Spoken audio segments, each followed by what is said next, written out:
When morning came, all the chief priests and the elders of the people conferred together against Jesus to put him to death, and they bound him and led him away and delivered him to Pilate the governor. Then when Judas, who had betrayed him, saw that he had been condemned, he felt remorse and returned the 30 pieces of silver to the chief priests and elders, saying, "I have sinned by betraying innocent blood." But they said, "What is that to us? See to that yourself." And he threw the pieces of silver into the temple sanctuary and departed. And he went away and hanged himself. The chief priests took the pieces of silver and said, "It is not lawful to put them into the temple treasury, since it is the price of blood." And they conferred together, and with the money bought the potter's field as a burial place for strangers. For this reason that field has been called the field of blood to this day. And that which was spoken from Jeremiah the prophet was fulfilled.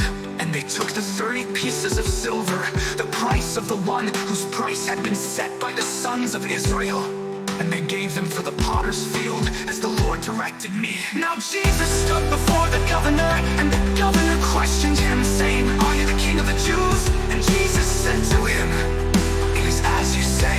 And while he was being accused by the chief priests and elders, he did not answer. Then Pilate said to him, "Do you not hear how many things they testify against you?" And he did not answer him with regard to even a single charge. So the governor was quite amazed.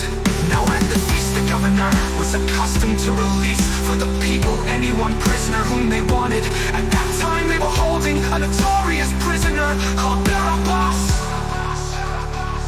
So when the people gathered together, Pilate said to them, "Whom do you want me to release for you, Barabbas, or Jesus, who is called Christ?" For he knew that because of envy they had handed him over. While he was sitting on the judgment seat, his wife sent him a message saying, "Have nothing to do with that righteous man, for last night I suffered greatly in a dream because of him."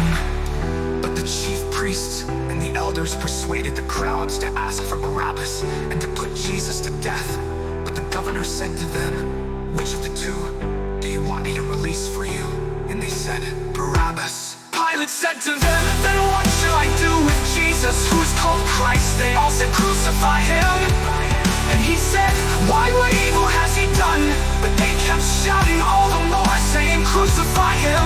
When Pilate saw that he was accomplishing nothing, but rather that a riot was starting, he took water and washed his hands in front of the crowd, saying, "I am innocent of this man's blood. See to that yourselves." And all the people said, "His blood shall be on us and on our children." And he released Barabbas for them.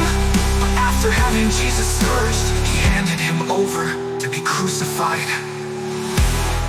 Then the soldiers of the governor took Jesus into the praetorium and gathered the whole Roman cohort around him. They stripped him and put a scarlet robe on him. And after twisting together a crown of thorns, they put it on his head and a reed in his right hand. And they knelt down before him and mocked him, saying, "Hail, King of the Jews." They spat on him and took the reed and began to beat him on the head. After they had mocked him, they took the scarlet robe off him and put his own garments back on him and led him away and crucified him. As they were coming out, they found a man of Cyrene named Simon, whom they pressed into service to bear his cross. And when they came to a place called Golgotha, which means place of a skull, they gave him wine to drink mixed with gall. And after tasting it, he was unwilling to drink. And when they had crucified him, they divided up his garments among themselves by casting lots. And sitting down, they began to keep watch over him there. And above his head, they put up the charge against him, which read, "This is Jesus, the King of the Jews." At that time 2 robbers were crucified with him, one on the right and one on the left. And those passing by were hurling abuse at him, wagging their heads and saying, "You who are going to destroy the temple and rebuild it in 3 days, save yourself. If you are the Son of God, come down from the cross." In the same way, the chief priests also, along with the scribes and elders, were mocking him and saying, "He saved others. He cannot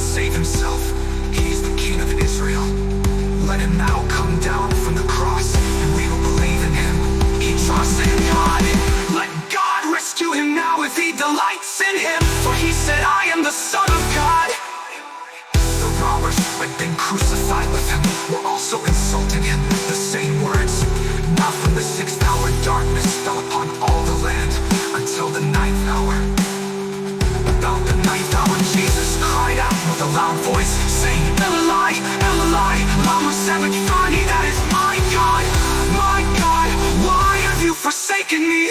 Some of those who were standing there, when they heard it, began saying, this man is calling for Elijah. Immediately one of them ran, and taking a sponge, he filled it with sour wine and put it on a reed and gave him a drink. But the rest of them said, let us see whether Elijah will come to save him. And Jesus cried out again with a loud voice and yielded up his spirit. And behold, the veil of the temple was torn in two from top to bottom, and the earth shook and the rocks were split. The tombs were opened, and many bodies of the saints who had fallen asleep were raised. And coming out of the tombs after his resurrection, they entered the holy city and appeared to many. Now the centurion and those who were with him keeping guard over Jesus, when they saw the earthquake and the things that were happening, they became very frightened and said, truly, this was the Son of God. Many women were there looking on from a distance, who had followed Jesus from Galilee while ministering to him. Among them was Mary Magdalene, and Mary the mother of James and Joseph, and the mother of the sons of Zebedee. When it was evening, there came a rich man from Arimathea named Joseph, who himself had also become a disciple of Jesus.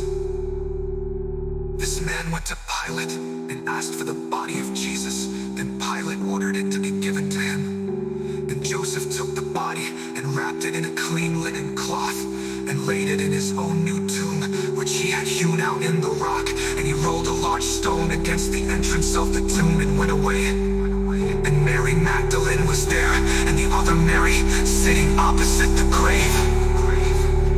Now on the next day, the day after the preparation, the chief priests and the Pharisees gathered together with Pilate and said, Sir, we remember that when he was still alive, the deceiver said, after 3 days I am to rise again. Therefore give orders for the grave to be made secure until the 3rd day. Otherwise his disciples may come and steal him away and say to the people, he is risen from the dead, and the last deception will be worse than the first.